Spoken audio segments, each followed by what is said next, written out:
Did you know that the average woman spends 7 years of her life menstruating? 7 years.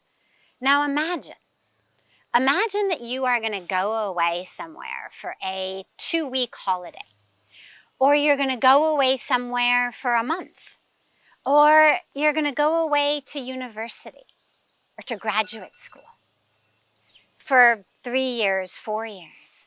How much time and energy do you put in to making sure that the place you're going, the place you're going to stay, a hotel, a dorm, a hostel, an Airbnb, how much time do we spend making sure it's absolutely perfect? Now imagine that you had to go somewhere for 7 years. How much time and energy would we all put into making sure that that place was beautiful, safe, healthy, peaceful? And of course, not only for ourselves, we would do it for our loved ones. To men, imagine that your wife is going away somewhere for 7 years. How much attention you would pay to making sure that wherever she's going is safe and healthy, or your daughters are going away. So 7 years we spend menstruating, but we don't spend any time or energy making sure that those 7 years are healthy, are safe, but we need to. In India, tragically, about 70% of girls don't even learn about menstruation until they actually start menstruating. So all of the fear, anxiety, shame, confusion that arises when suddenly they're bleeding. Imagine, 70%.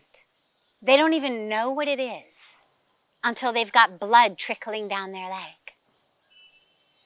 About 23 million girls drop out of school in India every year simply because they don't have education about how to take care of themselves well while they're menstruating, or because they don't actually have access to supplies, or because their schools don't have toilets where they can change themselves, or because the toilets at the school don't have doors, so there's no privacy.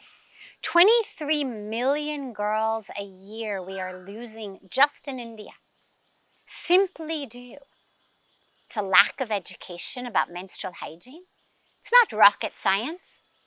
It doesn't require girls to be geniuses in order to understand. It doesn't take years and years of education. A few hours. It's all it takes to give them that education. And then a little bit of planning and infrastructure to make sure that there's access to supplies and to places where the girls can change themselves.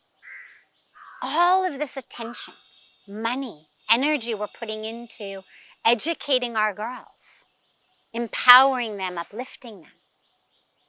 And 23 million a year are dropping out of school, losing that opportunity to actually become successful, productive members of society. If we could just give them the education and give them access. But we're still in a situation where only about 20% of women in India in rural areas use menstrual pads. 20%. It means 80% of them are basically sitting at home 4 or 5 days a month because they don't have access or knowledge about a way to take care of themselves. In urban areas, it goes up to just over 50%.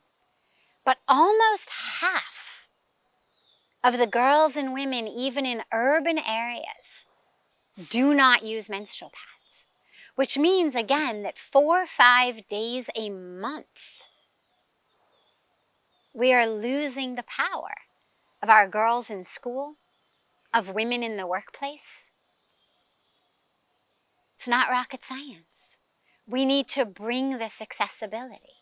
But it needs to be brought in a way that's eco-friendly.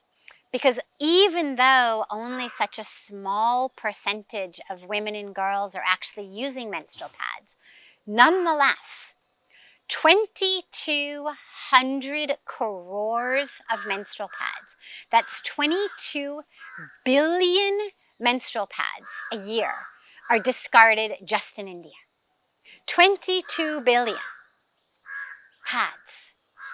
Now, this is leading, obviously, to incredible land pollution, ground pollution. When rains come, or when things get dumped on the banks of rivers, that ends up being water pollution. Tragically, a lot of the NGOs working for this think that the solution is incineration. Then all we've done is we've turned our ground pollution into air pollution. So we need to be working on and supporting eco-friendly menstrual solutions, whether it's things like menstrual cups, or whether it's the eco-friendly reusable cloth menstrual pads, for which there's great innovations in ways that don't leak, that last for hours, very absorbent. We need to really dedicate ourselves to this. They're our sisters, our daughters, our mothers, ourselves. And it's 7 years of our life. I remember when I first came to India, I would hear other girls and women say, "Oh, I'm down." And I thought that meant depressed, coming from a psychology background. But I realized, I learned, it actually means I'm on my period. Now you think about the emotional and mental ramifications of the vocabulary that we use around menstruation. I'm down. My monthly problem. My monthly illness. Simply words, but these words carry so much power in our minds and in our hearts and in our lives. So we need to change our vocabulary. Instead of saying, I'm down, we need to say, I'm up. I am up because the divine creator has given me, in my body, the ability to create. Wherever there is menstruation, that is the only place creation can take place. Where there's no menstruation, pre-puberty, after menopause, or in non-menstruating women for any reason, they cannot give birth. No creation is possible. Menstruation is the symbol to remind us that we have that divine creative energy in us, that the Creator is working through us. So not I'm down, I'm up. My monthly, not problem, monthly opportunity to remember that that divine feminine principle, that Shakti, that Shrishti, that Prakriti, this creation, this nature, this power of creation is in me. Let us change the vocabulary, change the way we think, change the way we teach, change the way we provide. Only then can we really have gender equality, women's empowerment, uplifted, inspired, productive girls in our society and in our world.